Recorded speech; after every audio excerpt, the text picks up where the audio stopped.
The curator and the scribe, the child, beyond time, the beginning of everything, or the end. The little girl shouldn't have existed. We erased her timeline before the universe was born. I couldn't stop thinking about her. The child with the sketchbook. The one who knew my name. The one who drew me standing beside Lila Morgan, smiling. That image haunted me.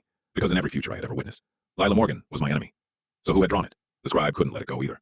For weeks he searched every shelf in the archive, every timeline, every forgotten century, every erased world. Nothing. No birth record, no family, no mention of a child carrying a sketchbook.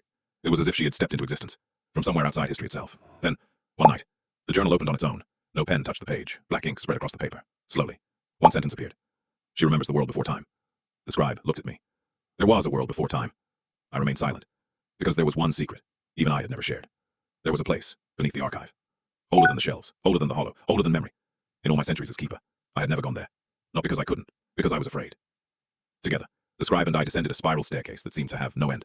The deeper we went, the quieter reality became. Until there was no sound at all, no footsteps, no breathing. Even our hearts seemed to stop. At the bottom stood a single stone door. There were no carvings, no locks, only one sentence. Only the forgotten may enter.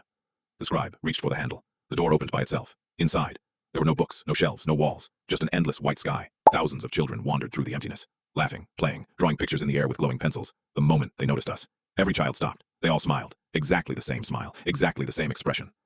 The little girl stepped forward. You came. The scribe whispered. Who are they? She answered gently. They're the stories that never got to begin. I didn't understand. She pointed toward one little boy building a toy boat from light. He was erased before he was born. Another child skipped across the empty ground. She belonged to a timeline you removed. Every child, every single one, had been erased before they ever lived. Not dead, never allowed to exist. My knees nearly gave out. All these centuries, I had believed erased timelines simply disappeared. Instead, their beginnings had gathered here, waiting, remembering. The little girl walked over and took my hand. You think you're protecting reality? Her voice wasn't accusing. It was sad. But every choice leaves behind someone who never got a chance. I looked around at the children. For the first time in centuries, I couldn't defend what I'd done. The scribe quietly wiped tears from his face. They deserve to live. Before I could answer, one of the children looked past us. His smile vanished. They found us. The white sky cracked. A sound echoed across the endless emptiness. Not footsteps, not thunder. A heartbeat. One massive heartbeat. The children immediately dropped their toys. Fear spread across every face. The little girl grabbed my coat. You have to hide us! From what? She looked toward the growing crack, her voice barely a whisper. From the thing that created time. The crack split wider. A gigantic golden eye slowly opened beyond reality itself. It was larger than worlds. It wasn't angry. It wasn't evil. It was simply watching. The scribe stumbled backward. Curator, has that thing been watching us this whole time? I couldn't answer, because I recognized the eye. Not from memory, from the oldest page in the archive. The one page that had never been translated. The page that every keeper before me had been forbidden to read. Beneath the drawing of the eye, there were only 4 words. The first author awakens. The heartbeat grew louder. The children began to disappear one by one, turning into drifting specks of light.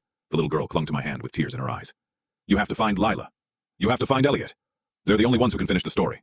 Then, she faded away too, leaving only her sketchbook in my hands. For the first time in thousands of years, the curator ran, not from a hero, not from a monster, but from the truth.